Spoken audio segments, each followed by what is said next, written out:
এই জগতে নানান রঙের মানুষ আছে, অনেকে আছে সারাদিন পরিশ্রম করে নিজের খাবারের ব্যবস্থাই করতে পারে না। এই চাষির মতো মানুষও আছে যারা সারাদিন এক শহর কুকুর পালার জন্য পরিশ্রম করে। উনি গাবতলী এরিয়ায় যতগুলো কুকুর আছে সবগুলো কুকুরকে খাওয়ান। তো এই চাষির সাথে আজকে কথা বলবো। আসসালামু আলাইকুম চাচি। ওয়ালাইকুম সালাম। আচ্ছা, এই যে আমরা দেখলাম আপনি বিভিন্ন শহরের কোনায় কোনায় এই যে কুকুররে খাবার দিলেন, এই কাজটা আপনি কেন করেন? এরকম কাজ তো আমরা সচরাচর কাউকে করতে দেখি না।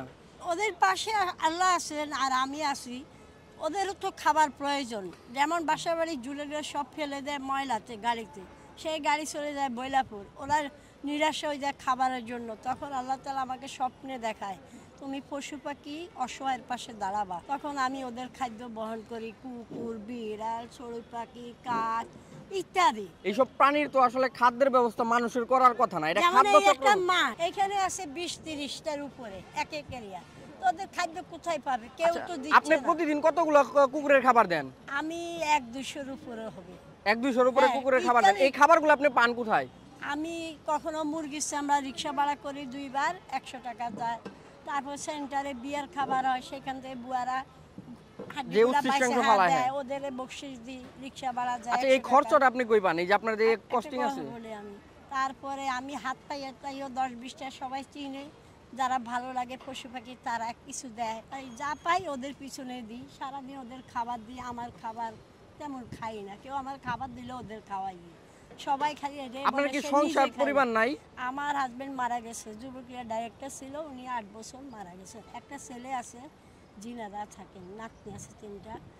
ওরা আল্লাহ ভালোই রাখছে, ওরা ওদের মতো থাকে, আপনি আপনার মতো পশু পাখি নিয়ে থাকে। ট্রান্সপোর্টের ব্যবসা আছে। আচ্ছা, এই যে আপনি যে এই কুকুরগুলোকে খাওয়ান দেন, তাতে কি আপনার আশেপাশের মানুষ এটা কিভাবে দেখে? আশেপাশে সবাই ভালোবাসে, মিথ্যা বলবো না। অনেকে আমাকে 10-20 টাকাও দেয়, কিন্তু ভালোবাসে, মিথ্যা বলবো কেন? সবাই পশু পাখি তো সবাই ভালোবাসে। আচ্ছা, আপনার কি মনে হয় না যে এই যে পশু পাখিগুলা, এই যে প্রকৃতির পরিবেশে তো এইসবের আসলে খাবারের ব্যবস্থা মানুষের করার কথা না? এগুলা তো এমনিতেই খাবার পাওয়ার কথা, রাস্তাঘাটে খাবার পাওয়ার কথা। আপনি কি কোনোদিন দেখছেন যে কুকুর খাবারের অভাবে মারা গেছে? মারে কিছু নেই, মানুষে খাইতে পারছে না, ওরা কোত্থেকে খাবে? মাজারে টাজারে যান? আমি খাজা বাবা 360 অলির পাগল, ওনার আসে খান। শাহালির মা। শাহালির মা? আপনি? রূপে মা। রূপে মা। তো এই ছিল চাষির বৃত্তান্ত। তো দেখতে পারলেন পশুপ্রেমী হওয়া এক কথা, আর এই চাষির মতো এক্সট্রিম সাহায্য চাইছি, উনি আমার সাহায্য দেয় নাই। তারপরে উনি খাজা বাবার আশেকান পশু পাখি, উনি খাজা বাবারে জঙ্গিবাদ বলেছে। সেই জন্যে আমি ওনারে অলৌকিক শক্তি দিয়া সারা পৃথিবীর মানুষকে আপোষ করে ওনারে ভাগাই দিলাম।